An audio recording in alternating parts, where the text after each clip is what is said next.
Տիկին բազմաթիվ հարցեր ունեմ, բայց սկսեմ մի ուրիշ կարևոր հարցից։ 2 օր առաջ պաշտոնին հրաժեշտ տվեց Արամ Հովհաննիսյանը, ոստիկանապետ, ներքին գործերի նախարարի տեղակալ։ Արամ Հովհաննիսյանը գնաց միանալու ՊՊՑ նախկին պետ Սարգիս Հովհաննիսյանին, Արգիշտի Քարամյանին, Սասուն Խաչատրյանին եւ հերթական օրինակը դարձավ այն պաշտոնյաների, այն ուժային կառույցների ղեկավարների, որոնք Հայաստանի Հանրապետությունում ծառայեցին ոչ թե Հայաստանի Հանրապետության օրենքներին, այլ անձնապես Նիկոլ Փաշինյանին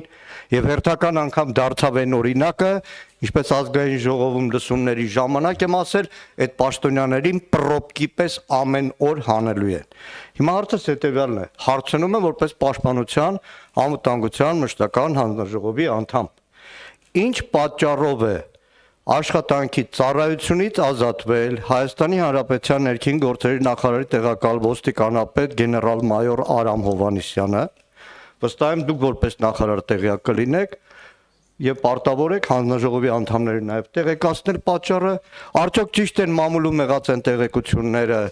որ խնդիրը վերաբերվել է մամուլում եղած տեղեկություններին վարորդական վկայականների հետ կապված եւ նաեւ կուզեմ անդրադառնալ աննախադեպ մի դեպքի, որ երեք երբ որ ներկայացվել է ոստիկանությանը նոր նշանակված ոստիկանապետ պարոն Ղազարյանը, Արամ Հովհաննիսյանը անգամ դրան ներկա չէր, այդքան նեղացել են, որ այդքան ծառայեց, այդքան բռնություն կիրառեց քաղաքացիների նկատմամբ անցնող տարիներին։ Մի դեպքը մինչև հիմա Սարսուռով եմ հիշում Դեմիրճան փողոցում մի հատ 30 մետրանոց պատ կար, երբ որ ցուցարարին մտցնում էին ոստիկանների մեջ, քացով ծեծելով հասցնում էին մինչև ոստիկանական մեքենա։ Տասնյակ հարյուրավոր քաղաքացիներ այդ օրը ծեծի ենթարկվեցին, բռնության ենթարկվեցին, հղվեցին Արամ Հովհաննիսյանի անմիջական ցուցումով։ Սա մեկ, երկրորդը 3 հարցեր արդեն։ Այդ մի հարց է։ Այդ մեկն է։ Երկրորդը Բարեկային մեքենաների հետ կապված, կուզեմ, քանի որ նաև ներքին գործերի նախարարության շատ պաշտոնյաներ են, այստեղ վստահ տվյալներ կլինեն։ Բարեկային ծառայության մեքենաներից, սկսենք Շկոդա էր, չէ՞ սկզբից։ Քանի տոկոսն է, որ կանգնած է, քանի տոկոսն է, որ ընդհանրապես շրջանառությունից հարվել է կամ խոտանվել է։ Մյուսը ահազանգեր ունեմ, դրա համար ուզում եմ, որ նաև պաշտոնապես հստակեցնեք, արագացված կարգով են Արցախի Հանրապետության մեր հայրենակիցները անձնագիր ստանում։ Հիմա ահազանգեր ունեմ, որ նախորդ արագացված կարգի փոխարեն էլի 6 ամսվա ռեժիմ է մտցվել։ Արդյոք այդպես է թե ոչ։ Գիտեք, մի հարցում ուզում եմ շնորհակալություն հայտնել փրկարար ծառայողներին, ոստիկանության են բոլոր ծառայողներին, որ անցնող մի ամիսը 24 ժամ ռեժիմով անհետացած փոքրիկի որոնման աշխատանքներն են։ Իրոք հատկապես փրկարար ծառայության աշխատողները ցանկացած գործում միշտ փայլում են։ Բայց նայեք, այս էլեկտրոմոբիլներ, Volvo-ներ, բան, այսքան թիթիզ ծախսերի մեջ մի հատ ես ուզում եմ ձեզ օրինակ մատնանշվել։ Աստված մի արասե այլևս կրկնի։ Այսօր Երևանը ծայրից ծայր բազմահարկ շենքերով է լցված։ Կոնկրետ դեպք գիտեմ։ Չկա մեկ հրշեջ մեքենա, որ կարողանա օրինակ 16 հարգանի շենքի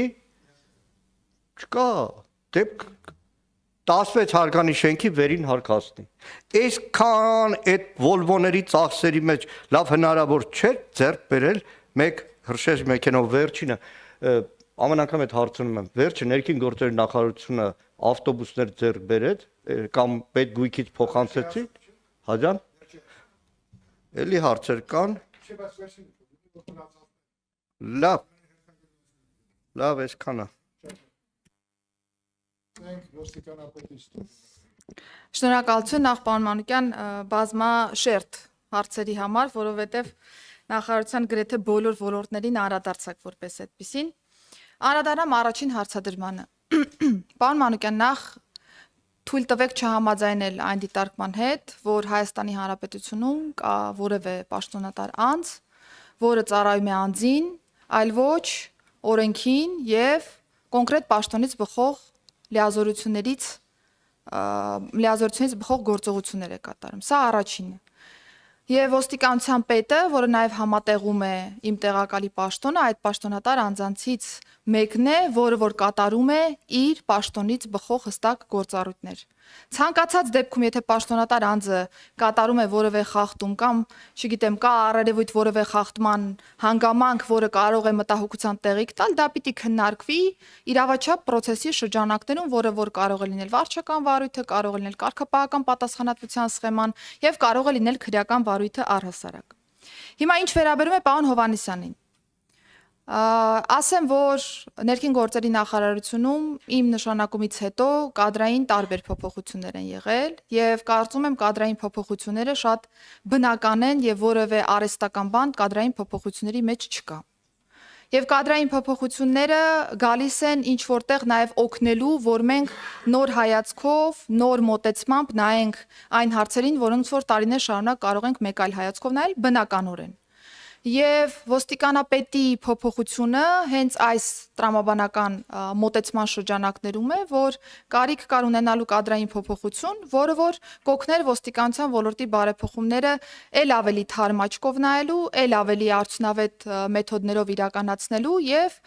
գնալու առաջ։ Սա է եղել բացառապես պարոն Հովհաննիսյանի ազատման պատճառը, պետք չի փնտրել ինտրիգներ, պետք չի փնտրել միջանձնային տարբեր հարցեր, պետք չի փնտրել այլ հիմնավորումներ, որոնք որ կարող էին ձեր պատկերացմամբ լինել պաշտոնից ազատման հիմքում։ Ցանկացած անձ հավերժ չէ, որևէ պաշտոնատար անձ հավերժ չէ եւ մի օր կարող է նշանակվել եւ հետագայում կարող է ազատվել տվյալ պաշտոնից կամ ազատվելուց հետո կարող է զբաղեցնել մեկ այլ պաշտոն։ Սա առաջինը եւ նորից անդրադառնալով մամուլի տեղեկություններին վստահաբար ես տեղյակ եմ, թե մամուլում ինչպիսի տեղեկություններ, ինչպիսի հիմնավորումներ են շրջանառվում, դրանք բացարձակապես չեն համապատասխանում իրականությանը։ Հիմնավորումը ես արդեն իսկ նշեցի, որ պայմանավորված է բացառապես process-ները ել ավելի նոր եղանակով կազմակերպելու եւ ես այս տրամաբանության մեջ եմ նաեւ առաջարկել վարչապետին նշանակել իմ տեղակալի ոստիկանության պետի պաշտոնում արդեն նորանշանակ ոստիկանության պետին, որը եղել է համակարգի մաս, որը ժամանակ հետո վերադառնում է համակարգ եւ կարծում եմ վերադարձը դեպի համակարգ ոստիկանության բարեփոխումների ինտենսիվ իրականացման փուլում թույլ կտա հենց իմ նշած մոտեցումը իրականացնելու եւ ես նաեւ միջոցառման շրջանակներում դրան էլ անդրադարձակ երեք երբ որ պաշտոնապես ներկայացնում էի նաեւ նորանշանակ ոստիկանապետին պարոն Հովհաննիսյանին բնականաբար եղել է պատշաճ կերպով ծանուցում միջոցառման իրականացման մասով մենք հրավիրել ենք պարոն Հովհաննիսյանին մասնակցելու միջոցառմանը բայց հարգելի պատճառով պարոն Հովհաննիսյանը իր փոխանցմամբ չի կարողացել մասնակցել այս ներկայացմանը, բայց ես կրկին թե պարոն Հովհաննիսյանի հետ կոմունիկացիայի շրջանակներում եւ թե նաեւ նորանշանակ պետի ներկայացման ժամանակ հստակ իմ շնորհակալությունն եմ հայտնել պարոն Հովհաննիսյանին 30 տարուց ավելի ոստիկանության համակարգում աշխատանքի համար, ներդրած ավանդի համար, որը որ միայն բարձր գնահատականի է արժանի եւ չներկայանալը կարծում եմ նորից ինչ որ մանիպուլատիվ հիմնավորումների տեղ է տալիս, որը որ որևէ հիմնավորում որպես այդպեսին չունի, նշեցի արդեն իսկ։ Բարեկային ծառայության տրանսպորտային միջոցների մասով պարոն Մանուկյան, գիտեք, որ ընթացիկ մենք խնդիրներ ունեցել ենք որոշակի պարկի առումով, որովհետև ունեցել ենք վթարված մեքենաներ, այս պահի դրությամբ մենք ունենք ընդհանուր 698 տրանսպորտային միջոց բարեկային ծառայության ընդհանուր պարկից, որից ընդամենը 4-ն է, որ ամբողջովին խոտանված է, ունենք որոշակի տոկոսային հարաբերակցությամբ տրանսպորտային միջոցներ, որոնք գտնվում են վերասարքավորման, սարքավորման փուլում, բայց դրանք շատ մեծ տոկոս որպես այդպեսին չեն կազմում եւ 67 էլեկտրոմոբիլները եւս պարկը համալրել են ընդհանուր թվակազմի մեջ դրանք եւս կան եւ մենք զուգահեռ նաեւ վերապատրաստումներ ենք իրականացնում մեր աշխատակիցների համար, որ ել ավելի խնամքով, ել ավելի մեծ արդյունավետությամբ կարողանան տրանսպորտային միջոցների վարումը ապահովել այս առումով։ Լեռնային Ղարաբաղից բռնի տեղահանված մեր հայրենակիցների քաղաքացիության մասով ես ուզում եմ պաշտոնապես հայտարարել, պարոն Մանուկյան, որ չկա նման բան։ Այսինքն այն խոստումը, որը որ մենք տվել ենք մեր հայրենակիցներին, որ ավելի սեմ ժամկետում է սպասարկումը լինելու, քան ստանդարտ ընթացակարգով քաղաքացիության շնորհման իրավիճակներ են, դա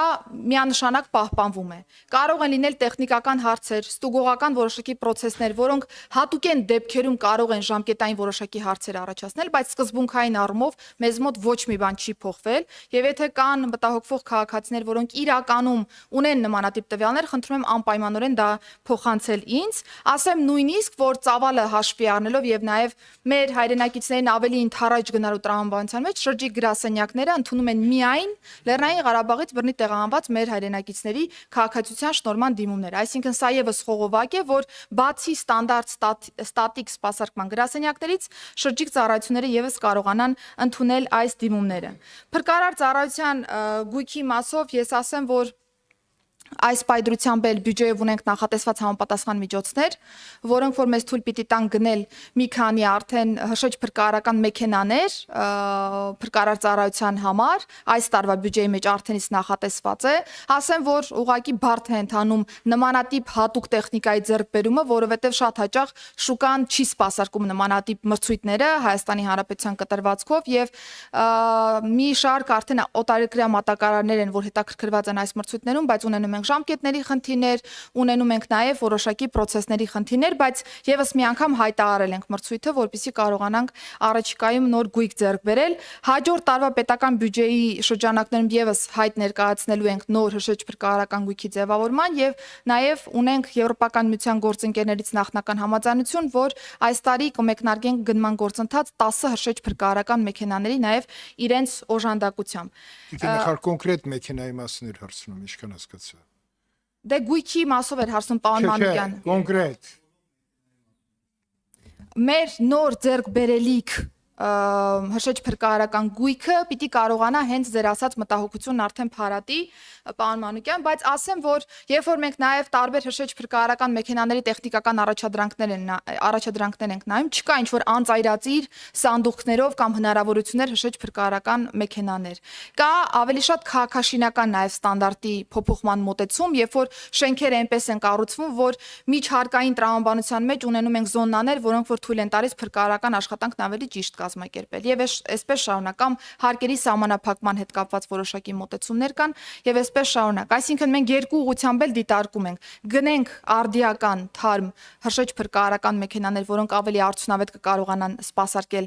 մեր ծառայողներին եւ մյուս կողմից նաեւ քաղաքաշինական ստանդարտները որոշակի առումներով պիտի փոփոխվեն, որովհետեւ բազմաթիվ են նաեւ հանրապետությունում այնպիսի շենքերը, որտեղ որ մուտք ուղակի փրկարար ծառայության մեքենան չի կարողանում գործել, ուր մնաց թե իրականացնի իր արժեվ դրված խնդիրը ողջ ծավալով։ Իսկ ինչ վերաբերում է ավտոբուսային պարկին, ես ասեմ, որ նոր գնում ավտոբուսների մասով չենք իրականացրել,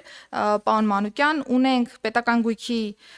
կառավարման կոմիտեի հետ որոշակի քննարկումներ եւ ըստ այդմ պետգույքում արկա որոշակի թարմ ավտոբուսային պարկի մասեր կհատկացվեն ներքին գործերի նախարարությանը, որովհետեւ մենք կարողանանք մեր ծառայություններն իրականացնենք, այս պայդրությամբ դրա թիվը կլինի 12-ը։ Պարոն նախարար, ռազմավարության քննարկման ժամանակ, եթե հիշում եք, ես առաջարկեցի, որպեսզի արտակարգ իրավիճակների մեր համակարգը ունենան նաև ուղղաթիռներ եւ ինչու՞ չէ, նաև մի փոքր սուզանավ։ Դա ընդունված է, նման ծառայությունները որ ունենան, վերջը Սևանի ազգային պարկ ունեն եւ ուղղաթիռները խիստ անհրաժեշտ են լինելու քաղաքի ծանրաբեռնության շրջանակում, դա իրականություն դարձնել առավելիսի որ պաշտպանության նախարարությունը փոխած ուղղաթիռների չօգտագործվող պարկ ունի։ Դուք ինչ եք կարծում, սա չարժի իրականություն դարձնել։ Ես շարունակությունը պարոն Մանուկյանի ասած։ Պարոն Քոչարյան, միանշանակ այն նյութատեխնիկական բազան, որը որ պիտի ունենա փրկարար ծառայությունը, պիտի ունենա, սկսենք հրշեջ փրկարարական մեքենաների գույքի թարմացումից, հետո կհասնենք դեպի ուղղաթիռները։ Բնակարությունը, այսինքն նախկինում Ճապոնիան մեզ լավ օգնում էր, հիմա ինչքան հասկացա, ոնց որ դանդաղել է։ Չեղավ, պարոն Մանուկյան, սու 30 մեզ դեռ պետք է լինելու։ Ագնեսա Խամոյան, խնդրեմ։